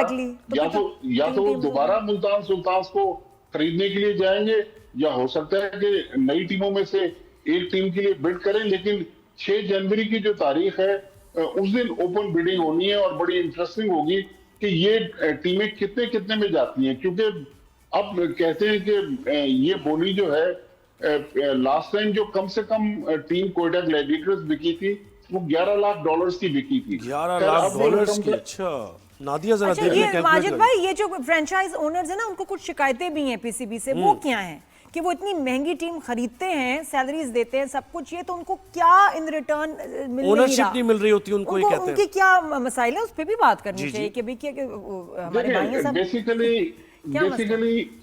ये चूंकि अरब खरबपति लोग होते हैं तो ईगो का मसला होता है कि उनको प्रोटोकॉल मिल जाए। पैसों का तो देखें, उनके पास इतना पैसा होता है कि इस कंपनी का लॉस वहां पर शो कर दें। लेकिन पीएसएल से वो कहते हैं कि हमें नुकसान है, लेकिन आप देखें 6 में से 5 ओनर्स ने पुरानी टीमों को छोड़ा नहीं है। अगर नुकसान होता तो कौन सा सरमायादार होता जो नुकसान के साथ अपने बिजनेस को आगे बढ़ाता। बिल्कुल ऐसे ही है। और 10 साल बाद अगले 10 साल के लिए भी वो कारोबार दोबारा शुरू करता। तो मेरे ख्याल में पीसीबी को और जो फ्रेंचाइज ओनर्स हैं उनको एक एसओपी बनाना चाहिए कि जिसकी जो शिकायत है हाँ। उस शिकायत को दूर किया जाए। मेरा ख्याल बिल्कुल में ऐसे ये ही। पाकिस्तान का Profit and ब्रांड loss। है, इसको वैसे खराब करने बड़ी साहब मुझे की- बताएं, ये कोहली और रोहित तो T20 से रिटायर हो गए ना कंफर्म? जी जी बिल्कुल रिटायर हो गए। बस बहुत अच्छा हुआ, ये दोनों बेहतरीन खेल रहे हैं, दोनों बेहतरीन खेल रहे हैं। नीचे सेटल हो गया फैमिली के लेकिन साथ, वो तो लेकिन मतलब आप real life। देखें कि हमने बाबर आजम की हाइप इतनी बना दी है, और बनानी भी चाहिए। बाबर आजम हमारा प्राइड है, लेकिन एक मैच में 0, अगले मैच में 50। अब बाबर आजम का जो रियल टेस्ट है जोहेब, जी। एक तो अभी ऑस्ट्रेलिया की जनवरी में पाकिस्तान में 3 वनडे मैच T20 मैचेस की सीरीज है, फिर वर्ल्ड कप से पहले हम श्रीलंका जाएंगे। बल्कि आज ही मैं आपको अपडेट दे दूं कि ऑस्ट्रेलिया की एक सिक्योरिटी टीम जो है वो पाकिस्तान पहुंची है, ठीक है। जो एक रूटीन की सिक्योरिटी इंतजामात हैं उसका जायजा लेगी। तो मेरे ख्याल में बाबर आजम के लिए ये 6 मैचेस और फिर T20 वर्ल्ड कप, ये बड़ा इंपॉर्टेंट होगा। बड़ा important होगा। नहीं, तो फिर बाबर आजम का भी जरा जायजा लेना चाहिए, उनके फिटनेस का, फॉर्म बड़ी का, साहब, बहुत कि- शुक्रिया आपने कि अगर कोई वक्त दिया। मसला है तो जी जी, बात देखिए करें, बाबर करते आजम हैं हर बात। चीज बातचीत से हल हो सकती है। अच्छा, ये भी कोई शिकायत है बेटा, कोई मसला है, बताओ, हर चीज बातचीत हम से, हैं ना, परफॉर्मेंस ठीक का मसला है, करेंगे। बातचीत से हल हो जाएगा। कोई बात नहीं। कभी हमारा भी होता है बात नहीं कर पाते, सुबह आते हैं सुहेब ब्लैंक, या कभी मैं होती हूँ ब्रेन फॉग। बात करते हैं हम ठीक करते हैं, क्योंकि अभी काम तो करना है, काम तो बेस्ट करना है। परफॉर्मेंस देनी है। आपको भी जो मसला चल रहा है ना, बात करें आप उसके बारे में। हाँ, कभी नादिया भी मुझे रोक लेती है, जरा रुक जाओ, फिर लेकिन कभी मैं रुकता हूँ, जरा रुक जाए। गेम सही होनी चाहिए। ओके जी, ब्रेक के बाद वापस आते हैं।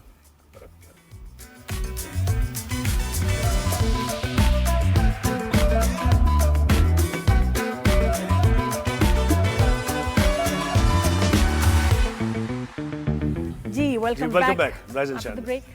भाई देखिए नादिया, अब जो मैं बात करने जा रहा हूँ, आप इस बुरा मत मानिएगा, ठीक है? मुझे लगता है कि शायद आप थोड़ा सा बुरा मान जाएंगे। क्यों? क्योंकि आपकी दोस्त हैं निदा के बारे, निदा यासिर, जो मॉर्निंग शो करती हैं। खैर, इस तरह की बातें क्योंकि जिम्मेदारी का मुजाहरा करना चाहिए, किसी को हर्ट नहीं करना चाहिए, और खासतौर पे जो लोग अपना रोजगार कमा रहे हैं और बड़ी मुश्किल है उनके ज़िंदगी के हालात वाक़यात, सुबह उठने के बाद रात कब घर पहुंचते हैं, बच्चों से कब मिलते हैं, बच्चे सो रहे होते हैं तब वो पहुंचते हैं, 2 वक्त की रोटी, तो उनके बारे में खैर ये बात ना मुझे थोड़ी सी ऑब्जेक्शनेबल लगी। उन्होंने कहा कि राइडर्स आते हैं, आजकल ज़रा राइडर्स आते हैं ना, आप ऑनलाइन डिलीवरी कह और फिर वो आते हैं ना, तो उन्होंने ये कहा कि जी जानबूझकर राइडर्स चेंज नहीं रखते। मकसद राइडर्स का ये होता है कि चेंज नहीं होगा तो हम कोई बड़ा नोट देंगे और उसके बाद मैडम चेंज तो है ही नहीं, तो उसके बाद फिर ये होगा अल्टीमेटली चलो भाई तुम ही रख लो पैसे। तो ये राइडर्स के बारे में इस तरह की बात कर देना, मेरा जो तजुर्बा है, जब राइडर्स आते हैं होता है ऐसा 70-80% राइडर्स के पास चेंज होता है। कभी कभार ये भी होता है कि भाई नहीं है चेंज, तो इसका मतलब क्या है? आप अगर नहीं देना चाह रहे ना दे, देना चाह रहे दे दे, लेकिन इस तरह की स्टेटमेंट्स दे के राइडर्स के बारे में इतनी बुरी बात करना, उनका इमेज ये खराब कर देना जैसे वो लालची हैं, वो पैसे के पीछे भाग रहे हैं और वो जानबूझ के ये कर रहे हैं कि अच्छा यार लेके नहीं जाना चेंज, और एक तो ये बुरी बात है। अच्छा क्या कहा, जरा दिखा दें या नहीं दिखाना है हमने या नहीं दिखाना? नहीं जिक्र भी कर दिया। निदा आई का। थिंक लोग जानते हैं हम किस बारे में बात कर रहे हैं, किस थोड़े से reference दिखाएं में। मुझे जरा। किस रेफरेंस में? जी दिखाएं जरा, क्योंकि देखिए मैं नादिया से पहले ही कह दिया था छोड़ो ना, कि बात हो गई। अच्छा हो गई बात, चले। बात तो होगी। अच्छा राइडर्स ने क्या कहा जरा देख लें, उनको जरा गुस्सा आया इस बात पर, वो है हमारे पास, राइडर्स दिखाएं जरा उन्होंने क्या कहा इस पर। मैं नहीं कह रहा, इस बात का अंदाजा नहीं, आप माफी मांगे, क्या कहते हैं आके मॉर्निंग शो पे आपको माफी मांगनी मॉर्निंग पड़ेगी। शो में आके आप लोगों को माफी मांगनी चाहिए, आपको माफी मांगनी चाहिए।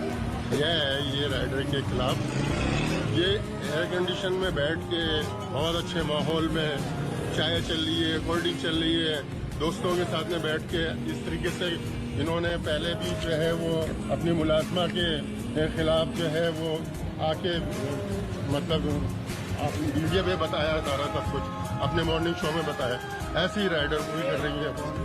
तो कहने का मतलब ये है कि वो ठंडे दिमाग से सोच समझ के वो जो है ना वो करती हैं। उनको चाहिए कि ऐसा ना करें, ऐसे दिले आज़ारी होती है राइडर की, और राइडर जो है वो मजबूर होता है, ये ज़रूरी नहीं कि उसके पास जो है ना। देखिए ऐसे दिल आजारी, ऐसे दिल अच्छा, आजारी होती है, आजारी होती है। मैं बताऊं ज़ोहेब, ऐसे में मैं निदा को बहुत अच्छा जानती हूँ, दिल की बहुत अच्छी है और बहुत अब लोगों का दर्द रखती है। कभी कभी होता है कि आप कुछ कह देते हैं नॉट रियलाइजिंग कि इसका किसी को क्या कभी कितना बुरा लग जाएगा। And I was there when this happened. और मेरे ख्याल में वो जो बताना चाह रही थी उसका मकसद बिल्कुल नहीं था कि दिल की आज़ारी की जाए, लेकिन अगर अभी ऐसा हुआ है किसी को बुरा लगा है, मुझे लगता है निदा को बुरा भी नहीं लगेगा क्लियर करना और एक्सक्यूज़ कर देना। आई नो हर, उसका बहुत बड़ा दिल है और वो हो जाता। आप रोज़ शो कर रहे हैं, बात कर रहे हैं, कुछ ये किस और घरेलू सी गुफ्तगू होती है ना, औरतें बैठ जाती हैं, सारा हम लड़कियां बात कर रहे हैं, तो आई फील सैड कि उनको बुरा लगा, राइडर्स को बुरा लगा, और मुझे क्यों बुरा लगा है, हमें क्यों बुरा लगा, नहीं कि उसमें क्योंकि देखिए हमारा तो ये काम नहीं है, लेकिन जिनका एक काम है ना, जो राइडर्स है, उन्हें बुरा लगा है तो हमें बुरा लगा है। क्योंकि जैसे मैंने पहले कहा कि बड़े मुश्किल हो गए भाई लोगों के हालात वाकयात, जिंदगी गुजारना उनका मुश्किल, 2 वक्त की रोटी कमाना मुश्किल है, तो उनकी दिल आजारी का थोड़ा सा ना मोहतात अंदाज, ऐसे अल्फाज का चुनाव होना चाहिए कि जिसमें किसी की दिल आजारी ना हो। फिर उन्होंने कहा, राइडर्स ने फिर कहा ना कि आप एसी में बैठे हुए हैं, आप कोल्ड ड्रिंक्स चल रही हैं, हंसी मजाक हो रहा है, आपको क्या पता कि हम सुबह कितने बजे निकलते हैं और आपको क्या पता हम रात को कितने बजे आते हैं और कितने पैसे हमें मिलते हैं, कितना इस्तेहसाल हमारा होता है, एक्सप्लॉयटेशन होती है। तो थोड़ा सा ख्याल करें, थोड़ा सा ख्याल करें, एक जिम्मेदारी। मुझे ये लगता है कि वो बात कर भी लेगी और एक्सक्यूज कर भी लेगी, क्योंकि उसमें कोई ऐसी कोई छोटा नहीं हो जाता, लेकिन बिल्कुल अंदाजा नहीं, आई एम 100% श्योर उसको अंदाजा नहीं होगा कि ये बात उनको इतनी बुरी लगेगी या जो बात का इम्पैक्ट ऐसे किसी को बुरा लग जाएगा। और वो आई नो निदा वो ऐसी कि किसी उसकी बात से किसी को बुरा लगे तो उसको बहुत तकलीफ होती है। नहीं बिल्कुल सही, मैं ये बिल्कुल I am sure she will clear this, वो करेंगी और उनका मकसद भी नहीं होगा। और ज़ाहिर है हमारी कोशिश होनी चाहिए, हमारी किसी को तकलीफ ना, और अनइंटेंशनली हो जाए तो बिल्कुल एक्सक्यूज कर देना चाहिए, कोई इसमें बड़ी बात है, छोटी कभी कभार हो जाता है, स्लिप ऑफ टंग भी हो जाता है, बिल्कुल बिल्कुल इस पर तो मोमेंट पे बहुत सी चीजें होती हैं। हाँ जी। और मैं ये भी कहूंगी कि जब दांत में दर्द हो ना तो कभी के बाद चले जाएं, ठीक करा लें, मेरी तरह सालों वेट ना करें। मैं दर्द को पालें, बहुत घबराती हूँ, बहुत डरती हूँ। डॉक्टर साहब डेंटिस्ट हैं माशाल्लाह, बड़ा कमाल काम करते हैं, लेकिन उनको भी होगा कि जनरली लोग बहुत डरते हैं डेंटिस्ट के पास जाते हुए। डॉक्टर तो अली आए हैं हमारे शो पे, डेंटिस्ट हैं डॉक्टर अली हुसैन खान, और इनसे जो खास हम बात करेंगे इज अबाउट कोरियन रिसर्च। वो इसी दिन का मुझे इंतजार था। एक पैच डेवलप किया है वहाँ के साइंटिस्ट ने, लगाएंगे पैच, दांत आ जाएगा, सीधी सीधी बात है। एक और पैच उन्होंने बनाया, वो डालेंगे तो भाई इन्फ्लेमेशन, फिलिंग, वो उसकी जरूरत नहीं पड़ेगी। तो ये पूछेंगे कब आ रहा है ये पैच डॉक्टर अली? वालेकुम सलाम।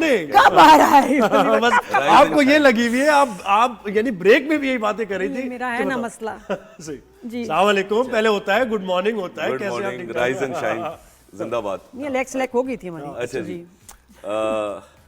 एक तो ये जो है ना बहुत सेंसिटिव है और अपने दांतों को लेके बहुत केयरफुल, और ये अच्छी चीज है। आपको देख के मुझे दर्द हो रहा है दांत।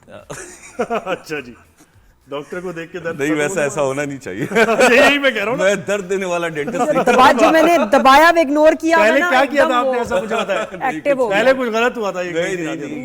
ये सबसे अच्छी बात ये कि नादिया की कि ये 4 दफा 5 दफा ये आती हैं, कंसल्टेशंस कराती हैं, बात इनको समझ में आती है, करेंगी ये वही जो इनका दिल चाहेगा। उसके बाद फिर ये जो इनको बात समझ में आ गई तो फिर ये अब फाइनली मैंने इनका दांत बगैर क्राउन के देखा है, इंशाल्लाह वो ठीक हो जाएगा। अच्छा, ये इस पे आते हैं, ये जो रिसर्च है, ये जापानीज एक साइंटिस्ट हैं कैट्सू, उन्होंने काम किया इस पे, 1981 से काम कर रहे हैं, और 2005 पे इनको फंडिंग मिली थी कि भाई दांत उगने की फंडिंग, ये तो इस पे आराम से इनको बहुत ज़्यादा पैसा मिल गया, और कहा कि ठीक है ये तो एक रेवोल्यूशन है, इस पे काम करेंगे। तो उन्होंने एक ऐसा इंजेक्शन बनाया है जो कि इस वक्त माइस और फेरेट्स पे काम कर रहा है। अच्छा। ये 2 ऐसे मैमल्स हैं जिनके जो जेनेटिक कोडिंग है ना वो इंसानों से मिलती है, और इससे पहले भी तजुर्बात इन्हीं पे हुए हैं। बिल्कुल, और दांत उग रहे हैं, तो इनका एग्जैक्टली दांत उग रहे हैं और पूरे सेट उग रहे हैं। ये पैच है, इंजेक्शन है? इंजेक्शन है, तो आईवी इंजेक्शन, तो वो पैच उससे रिलेटेड एक बना रहे हैं, यानी पूरे सेट का पूरा सेट आगे जाके पैच बना देंगे। यस, तो एक जीन है यूटेराइन सेंसिटाइजेशन एसोसिएटेड जीन 1, हमारे मुंह में होता है, हमारे जिस्म में होता है, उसका काम ये दांत के बनने को बंद कर देता है। अच्छा, बड़ा बदतमीज। ये उसको डीएक्टिवेट कर रहे हैं, बंद कर रहे हैं। सही है। और वो एजिंग उसको बंद करने के बाद दांत उगना शुरू हो जाता है।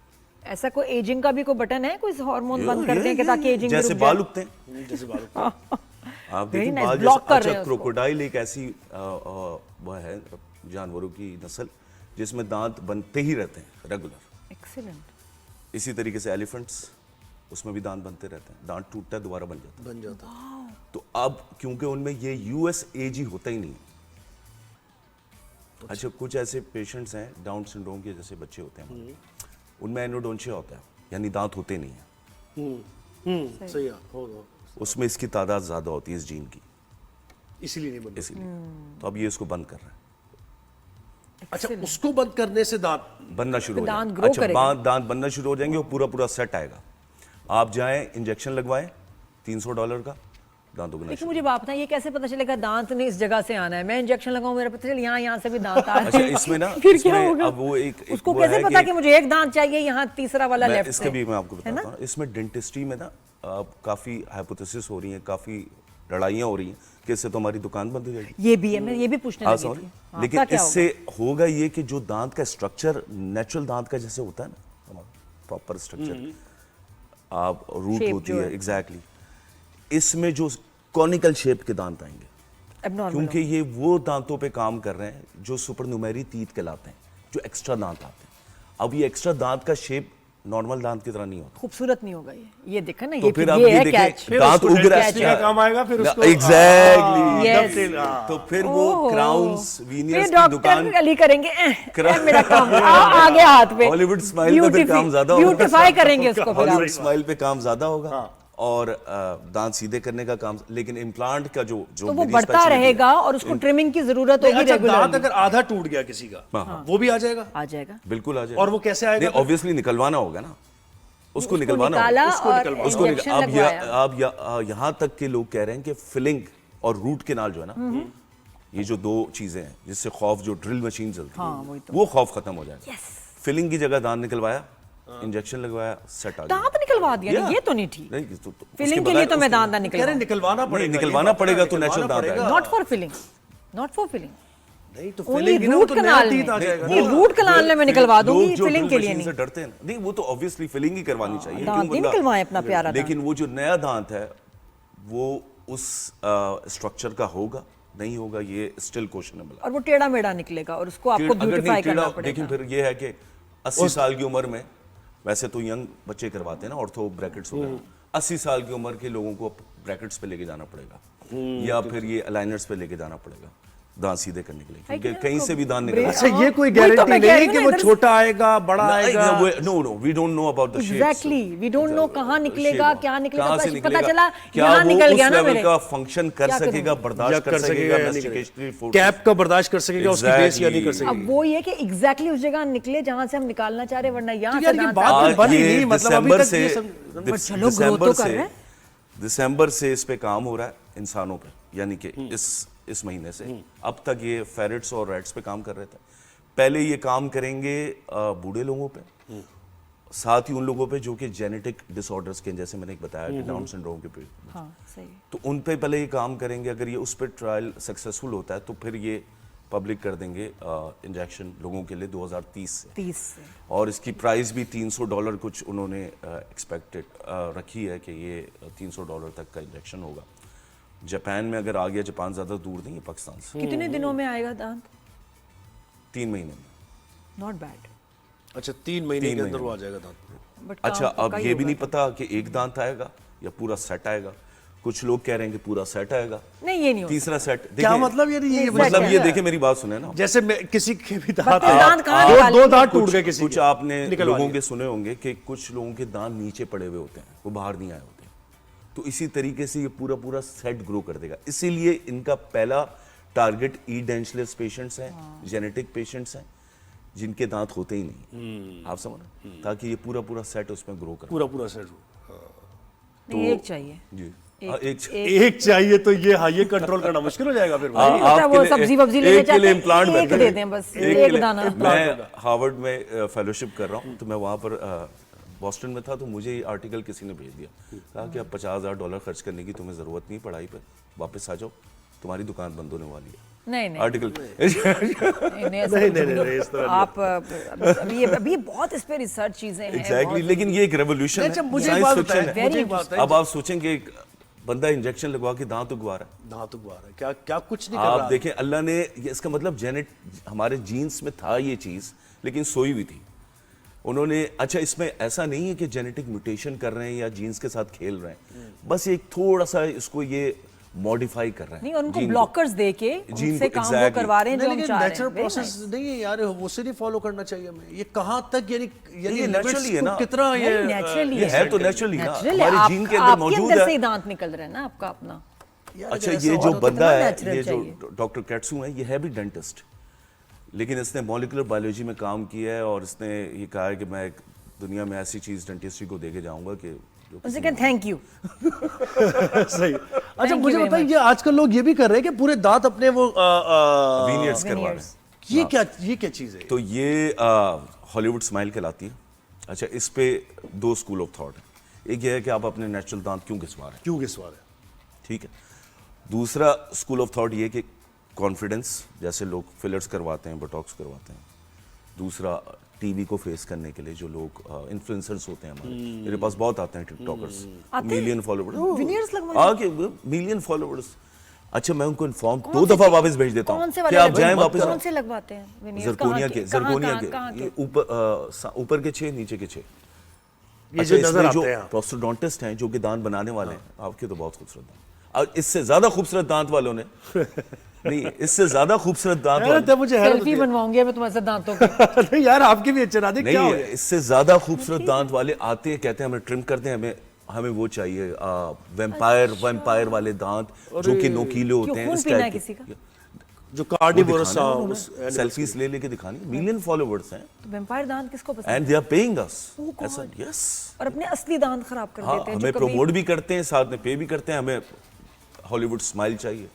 ये कोई दिमागी बीमारी है? अच्छा, एक और चीज मैंने नोट क्यों की, क्या चाह रहे हैं इसीलिए इससे? लोग, आप देखें ना, लोग एस्थेटिक्स का काम भी ऐसे करवाते हैं। देखिए है ये बड़ी फाइन चीज, लेकिन नोटिसेबल है, ये मैं आपको बता दूं। जैसे अब आप ये देखें, 4 दांत मैं हैं ना, नाम इसके नहीं बाद ले ये आपके यानी मीट खाने के लिए हैं इन दो। आप ये ठीक है, नाज़िया लेकिन कुछ जानती लोग नहीं होंगी होते। कितने ऐसी एक्ट्रेसेस हैं जिन्होंने करवाया, मैं नाम नहीं ले सकता उनके, बहुत सारे हैं। ताकि स्माइल प्यारी हो जाती है ना, आगे धो के करा Exactly, लिए। वो टीवी पे फिर वो एक चीज अच्छी आती है ना। हाँ, लेकिन मुझे बताएं कि विनियर्स का टाइम होता है ना, कुछ सालों के बाद ये कुछ चेंज करने पड़ते हैं, क्या होता है? अब उसका ख्याल रखना पड़ता है। कोई भी आर्टिफिशियल चीज है, विनियर देखें आर्टिफिशियल नाखून की तरह होता है, जैसे हम Maintenance लगाते है हैं। उसकी। उसका ख्याल मैं एक रखना बार है। हम लोग काम कर रहे थे ड्रामे में, इसी तरह हमारी कोलीग थी, वो सेब खा रही थी, दांत अंदर रह गया। अच्छा, ऐसे दांत जब अंदर रह सेब निकाला तो इधर दांत वो ही विनियर था, विनियर था। पता नहीं क्या था, लेकिन बाहर आ गया। ये तो होता है ना, अब ढूंढ रही है सेब में, अब ये मेरा इसकी दांत वजह कहाँ से गया? डेंटिस्ट्री टूरिज्म भी शुरू हो गया, आपको पता है? क्या बाहर मतलब से ये? लोग आते हैं, हाँ।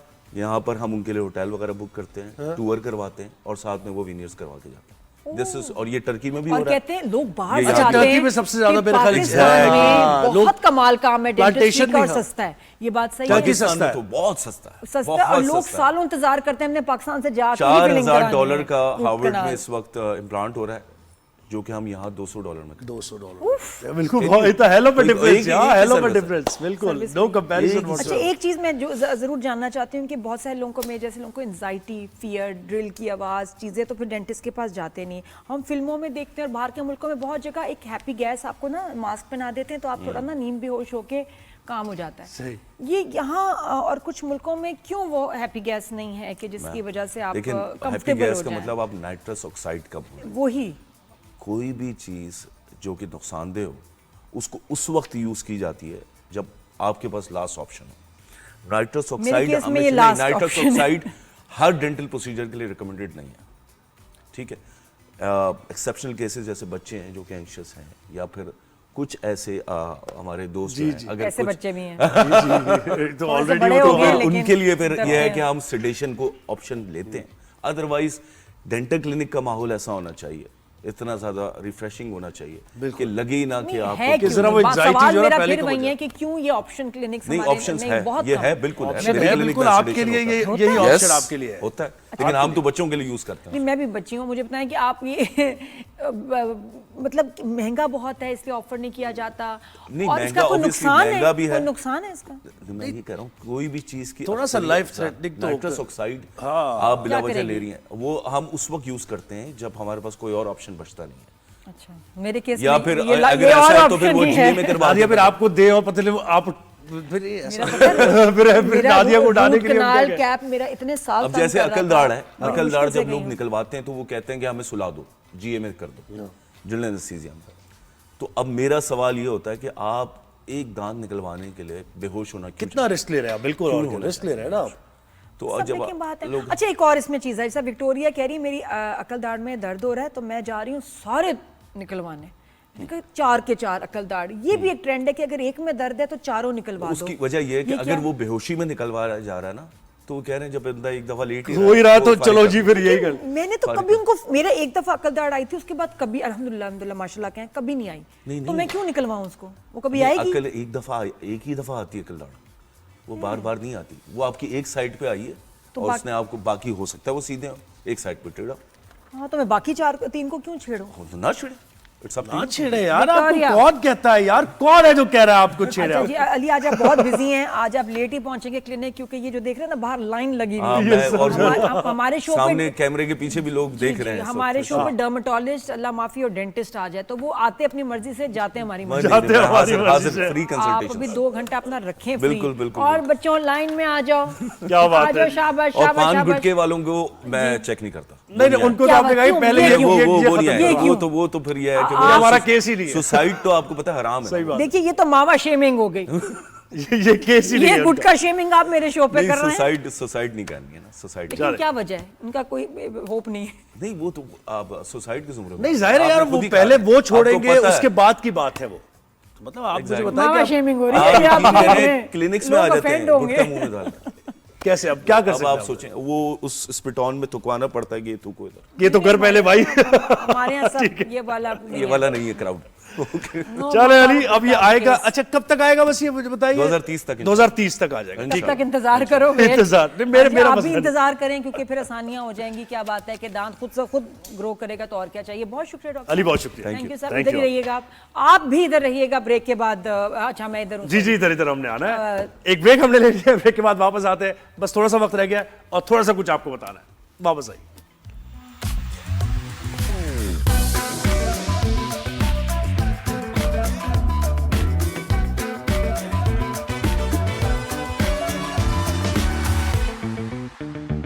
Welcome back after the break. और क्या फिल्मों में आप एक्शन और देखते होंगे, ऑपरेशंस फोर्सेस के, ये देखें सब जबरदस्त, कमाल बिल्कुल, और क्या। ऑपरेशन तो ये हुआ है। और आप देखिए हमारी बहरी, बर्री और हमारी फजाई फोर्सेस, वाह माशाल्लाह। जब भी यानी टेस्ट होता है तो वो एक ही यानी सबके सामने हम बड़ा काबिल फ़ख्र है हमारे लिए। तो पाकिस्तान नेवी ने कामयाब इंसदाद मनशियात ऑपरेशन किया है। बहरा अरब में ऑपरेशन के दौरान 1500 किलोग्राम चर्स बरामद कर ली गई है। और ISPR का इस सिलसिले में बताना है कि बरामद की गई मनशियात की मालियत तकरीबन 30 लाख अमरीकी डॉलर बताई गई है। और PNS यमामा ने ये कारनामा सर अंजाम दिया। इलाकाई मैरीटाइम सिक्योरिटी और डिप्लॉयमेंट के दौरान ये कार्रवाई की गई है। तर्जुमान का कहना है कि पाकिस्तान नेवी का मनशियात स्मगलिंग के खिलाफ मौसर किरदार जारी है, रहेगा। ऑपरेशन समंदरी सिक्योरिटी और निगरानी के निज़ाम का अहम सबूत है। और समंदर में कामयाब कार्रवाई मैरीटाइम डोमेन में सिक्योरिटी को यकीनी बनाने के लिए पाक बहरिया के गैर मुतज़लज़ल अज़्म की निशानदही करता है। तो और क्या चाहिए आपको नहीं, फ़ख्र बहुत करने के लिए, और क्या चाहिए? देखिए, मंशियात को नहीं आप पकड़ेंगे, ये आप ही के मुल्क में आएगी, आप ही के बच्चे उसका इस्तेमाल करेंगे, वही जो है नशई बनेंगे। और ये जनरेशन को बर्बाद करने के ये ऐसे जो जालिम लोग बैठे हुए हैं ना, उनके भी खिलाफ क्रैकडाउन होना चाहिए। उनकी जड़ तक ये जो है नार्कोज इनको पकड़ना चाहिए। लेकिन स्टिल इतना आसान ही ना हो कि किसी मुल्क में जो है ना ये इस तरह ये यहाँ पहुंच जाए। और माशाल्लाह our forces are making it very भाई, आपके डिफिकल्ट पानियों फॉर का देम। दिफा भी जो है वो मजबूत हाथों में है। अल्हम्दुलिल्लाह। ये इस बारे में आप जो है ना, कोई किसी को भी गलत फहमी दुश्मन को नहीं होनी चाहिए। और इस कामयाब कार्रवाई पर हम खिराज तहसीन पेश करते हैं पाकिस्तान नेवी को, पाकिस्तान एयरफोर्स को और हमारी आर्मी। जबरदस्त तरीके से काम कर जमीन रही है। हो, आसमान हो या समंदर हो, हमारी नजर आप पे है तो दुश्मन होशियार। बिल्कुल ऐसा ही है। बहुत बुरा पिटोगे इस दफा भी। तो जनाब, ये कार्रवाई थी जो हमने आपको बताया, सोचा भी अगर। सक्सेसफुल और कामयाब कार्रवाई और काबिल फख्र हमारी पाक नेवी। माशाल्लाह। शो का वक्त अब खत्म हो गया है। बिल्कुल भी मेरे ख्याल से हाँ खत्म हो गया। अभी है अभी है वक्त हमारे पास। हमारे पास बिल्कुल अच्छा, है। अभी तो दांतों क्या की बातें करना चाहेंगे अब आप? और यार, अब बातें अब क्या बातें करें। अभी दांत के बारे में इतनी डिटेल में बात हो गई। और वही जो है कि इंसान का एंजाइटी, फियर जो है वो एक जगह, मैं पता कौन हूँ, मैं वेट करती हूँ, मुझे हमेशा टेक्नोलॉजी पे मुझे बड़ा एतबार है, मैं कहती हूँ वेट करें, कोई बेहतर मशीन टेक्नोलॉजी इलाज आ ही जाएगा। फिर एक आती है तो उसके बाद इससे बेहतर भी आ सकती है, तो इसके लिए और वेट कर। नहीं, आप सही कह रहे हैं, एंजाइटी जो है ना, किसी भी इलाज की तरफ आप जब जाते हैं तो वो एंजाइटी और वो डिप्रेशन का थोड़ा सा आपके ऊपर एक आता है फेज, ठीक है, उससे निकलना होता है, क्योंकि आप उसको अगर प्रोलॉन्ग करेंगे और दर्द को आप पालेंगे और उसके साथ रहना सीख लेंगे तो ये हल नहीं है। ये उसके लिए मजीद एग्रीवेट होगी एक और चीज़। कुछ लोगों को दर्द होती नहीं, जैसे ज़ुहैब के हाथों में दर्द नहीं होती जितना ये मारता है इस टेबल को। मैं कहती हूँ आपको महसूस नहीं होता, या हाथ अभी सख्त हो गए हैं, क्या होता है इससे शो अच्छा होता है। और मैं ना, मेरा तो हिलता ही रहता है ना, बट मैं ऐसे कि ये क्या है, ये क्या है, इससे अच्छा होगा और शो। हाँ। कोशिश करूं। अच्छा, मैं तो एक दफा किया, मेरे हाथों, आपके हाथों में दर्द कह रहा है कि क्लोज करें वो। क्या कर रहे हैं ज़ुहैब? कल आपसे इंशाल्लाह मुलाकात होगी, अपना फीडबैक देते रहिएगा। अच्छा, पेपर मारो। हाँ, हाथ नहीं मारना। कल मुलाकात होगी आपसे इंशाल्लाह, फीडबैक देते रहिएगा। इसको भी तकलीफ होती होगी इस टेबल को।